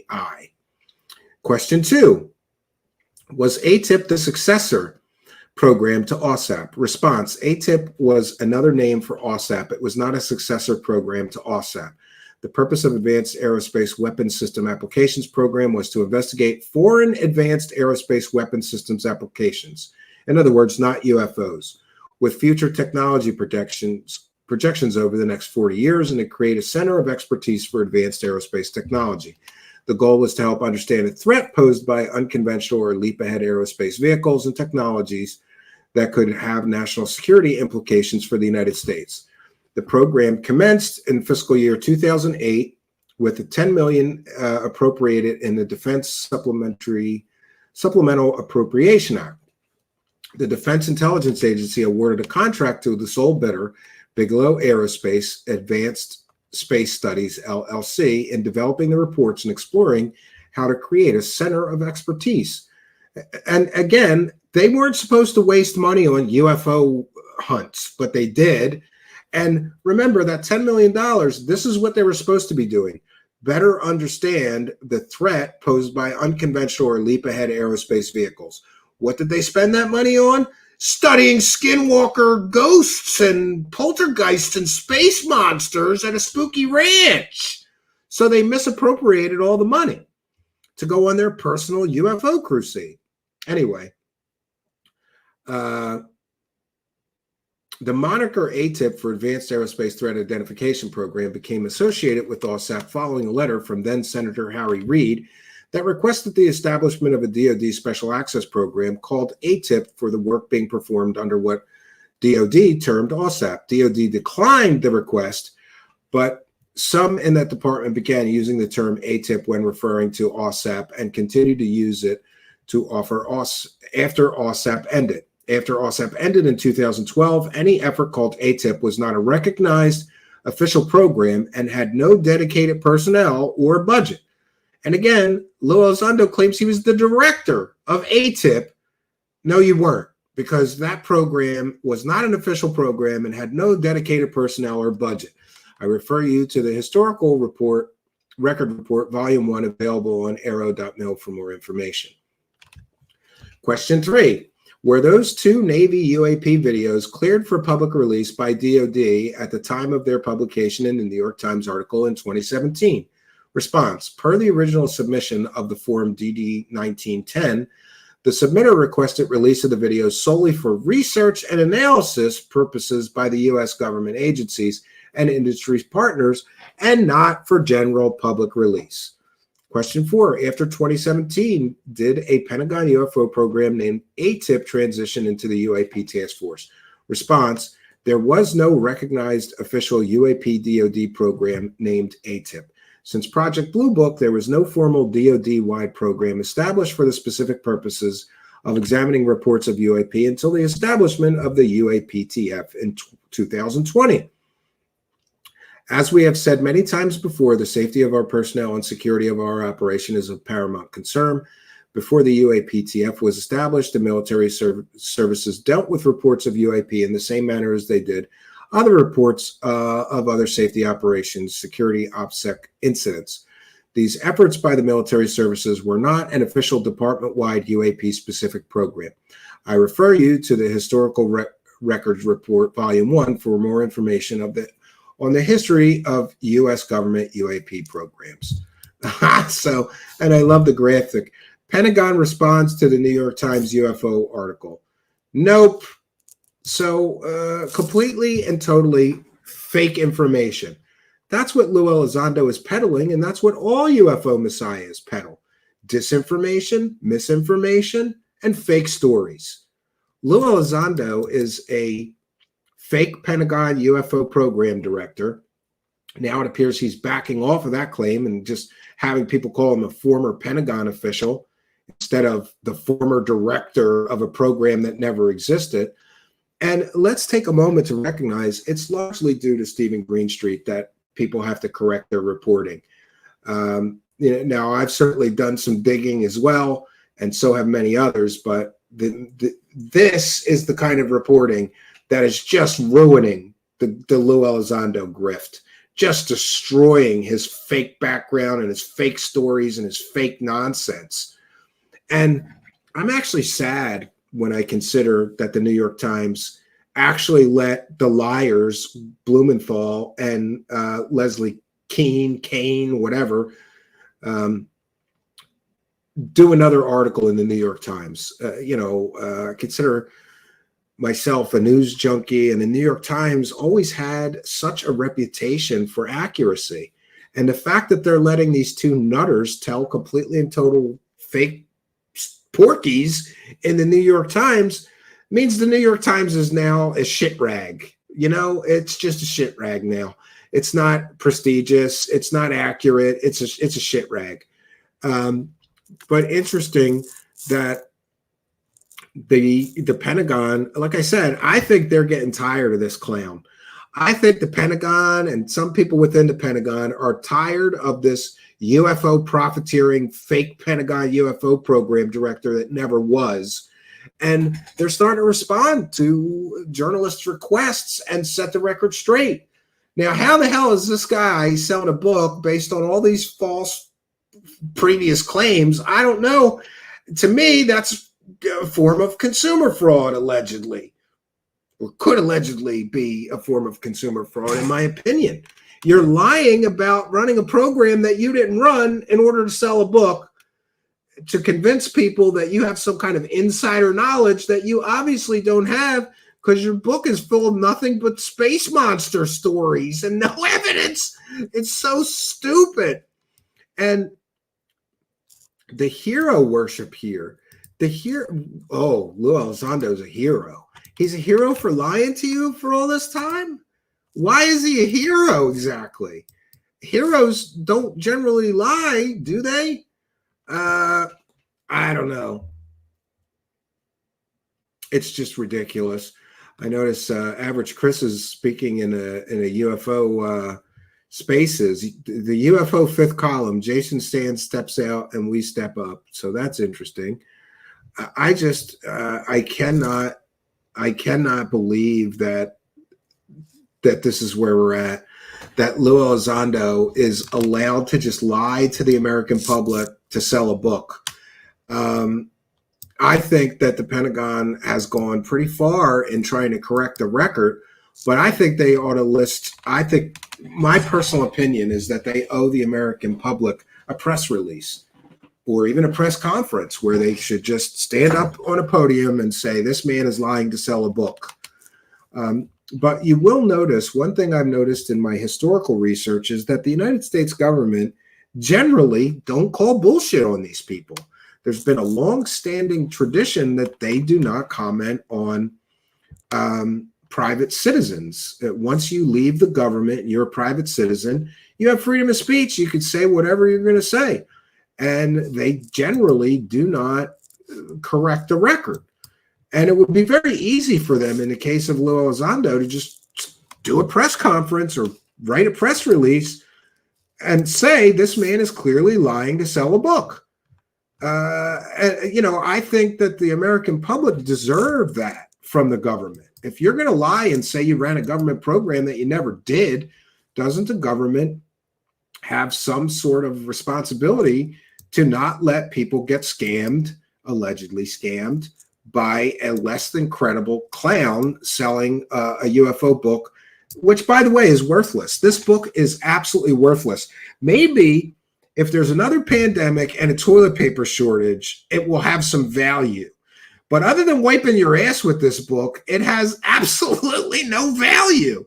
It's the same trust me, bro stories that we've gotten from Eric Davis and Hal Puthoff and Travis Taylor and Jay Stratton and all of these same people over and over and over again, rinse and repeat. And I love how he's stating things as facts in his book with absolutely no facts and evidence to support them. Like, these things are made by non-humans. Well, prove it. You can't and you won't, right? All right, we're going to take some comments and questions from the live chat. I have a little more time to share with you. And just a note, I apologize for being light on shows last week. I have some medical issues going on, which are slowly resolving themselves. And thank you for everybody who reached out to me. Everything's good. And I'm on a slow road to recovery, feeling much better. So thank you.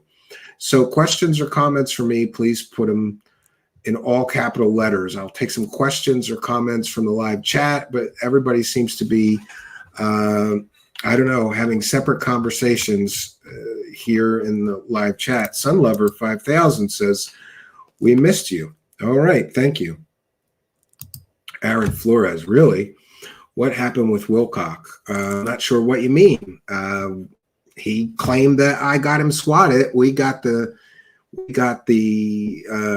body cam footage and proved that not only did he not get swatted, but I had nothing to do with it. We also proved who sent those letters, and it wasn't me. But I'm aware that in his latest live streams, he's now saying that he's going to get $1 billion. Him and Stavati Aerospace are getting $1 billion of investment money. And that means he's going to have an unlimited amount of money to sue his critics with, which doesn't make any sense, because if you were investing in an aerospace company, would you want your money to be used for a member of the board there to, I don't know, sue somebody for saying that, you know, his superpowers aren't real? It makes no sense whatsoever. Absolutely no sense. Claire says, how do you feel about stealing money from David Wilcock? He is the original creator of Truth Seekers, right? Yeah, that's pretty funny. For those unaware, David Wilcock claimed in a recorded phone call that I stole the concept and name of Truth Seekers from him somehow, because he was developing a show called Truth Seekers. and I stole it from him somehow, which is not the case. I've told this story multiple times. I think it was Joe Rupi at the Fringe FM was defending me when somebody said he's such a debunker, he's such a skeptic, and Joe Rupi said no, he is interested in these topics and he wants to find real proof of paranormal stuff. He's not a skeptic, he's a truth seeker. And I thought, oh, that's a great name, Truth Seekers. And I was looking for a new name.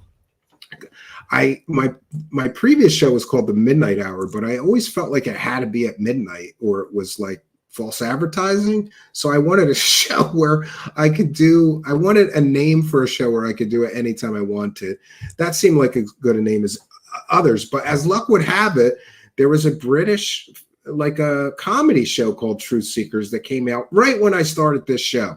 So for a while, we were getting destroyed and buried in the Google search rankings, but I'm happy to say that has since repaired itself. And thank you, Dawn, for the kind and generous £5 says, great research, Stephen. Well, thank you for your kindness, generosity, and support. We appreciate you. Thanks for appreciating us. And of course, thanks for helping us too. Raise the cash. All right. And then we have AZ with a kind and generous $1.99 super chat. Says, appreciate your hard work. Keep it up. Get well soon. Thank you. Raise the cash. All right.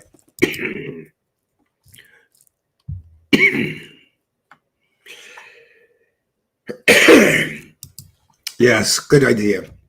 Al Garay says, now that you said that, Wilcock also said he had the idea for the midnight hour. That actually came from sort of Art Bell, I think. I always thought the best talk radio shows were late at night, at the midnight hour or later. That's why I picked that. Did we get AZ? Appreciate your hard work. Oh, yeah, we did. I apologize. Okay, so we're all caught up now. Operation Shutdown is here and says, praise the cash. I agree. And Talmud says, Wilcock also says that he hears whispers from angels that give him prophecies that never come true. Yeah, I just love the whole, I'm going to sue you for saying that my shit is fake. You know, come on. That does remind me, though, there's a really funny, oh, you know what? I'll save it for the next time I actually cover Wilcock. And those who have asked, I'm not going to stop covering him. I mean, he's going to do whatever he's going to do. But the longer his threats go on, the better the situation is for me. I'm in contact with several journalist organizations, which are going to help me in the event that he does something so foolish and stupid. We'll see. I've also been in contact with a lawyer who's given me some great advice because, you know, the whole thing is ridiculous. He can't, you know, well, you're free. Anybody's free to sue anybody. It's the United States. But suing somebody because you perceive that they said mean things about you on the internet that you didn't like, you know, good luck with that, buddy. You know, Tales of the Sonic Voyage with a kind and generous $5 says, thanks for all of the hard work, Stephen. Well, thank you for your kindness, generosity. I appreciate you. Thanks for appreciating us. Raise the cash. And we've got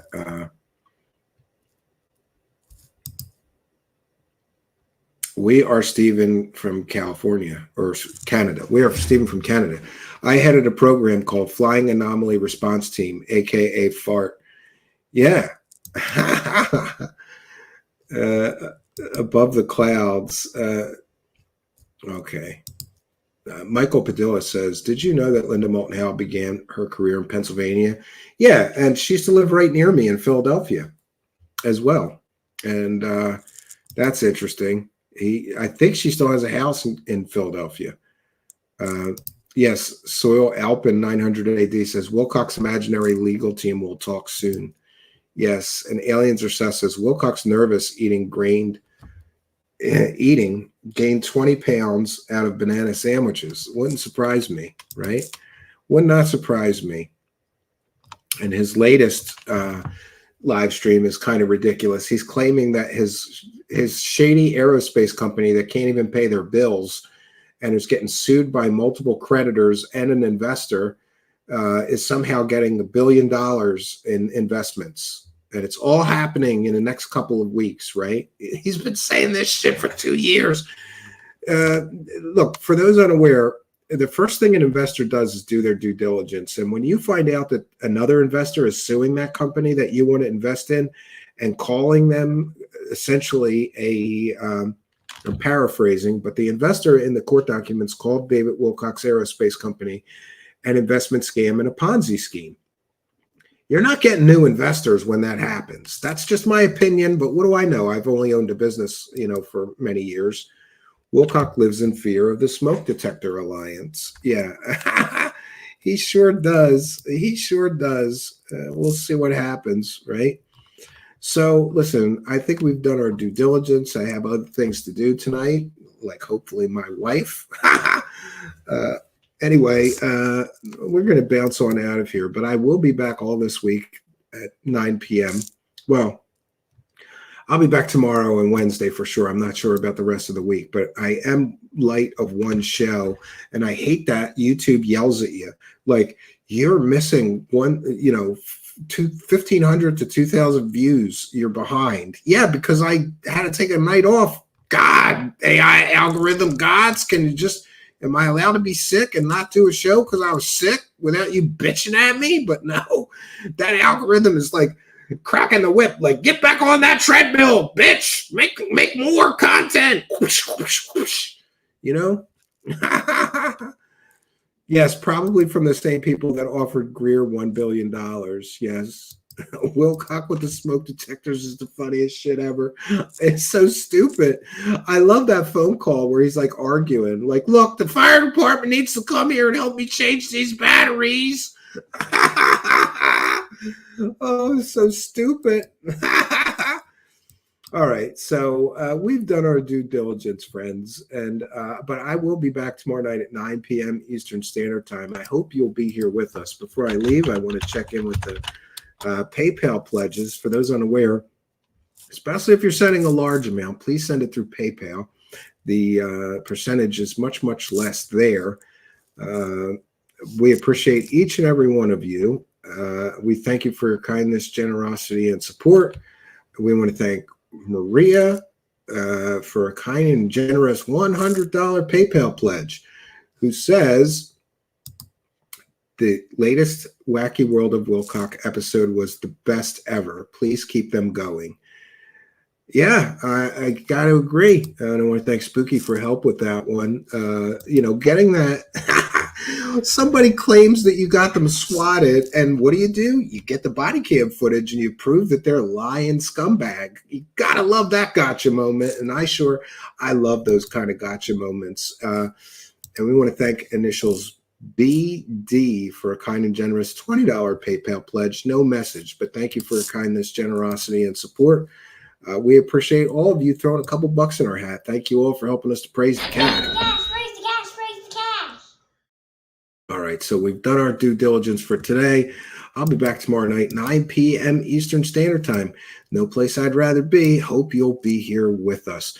Got to do the good YouTuber thing too, and remind you, please like, comment, subscribe, and share these videos. It really, really does help us rise in the search rankings. And if you could be so kind, also send some of these videos to some of your friends. If you're into these weird and strange topics, some of your friends are too, and might appreciate our show. We're looking for new friends. We're thankful for you veteran friends, and we'd appreciate your help. So share these videos on your social media. If you haven't already, be sure to smash that subscribe button. There's some free memberships that you may get today.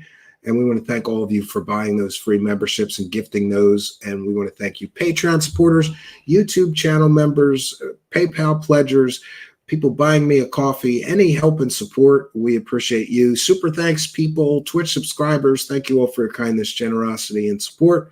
So that's all I got for you, friends.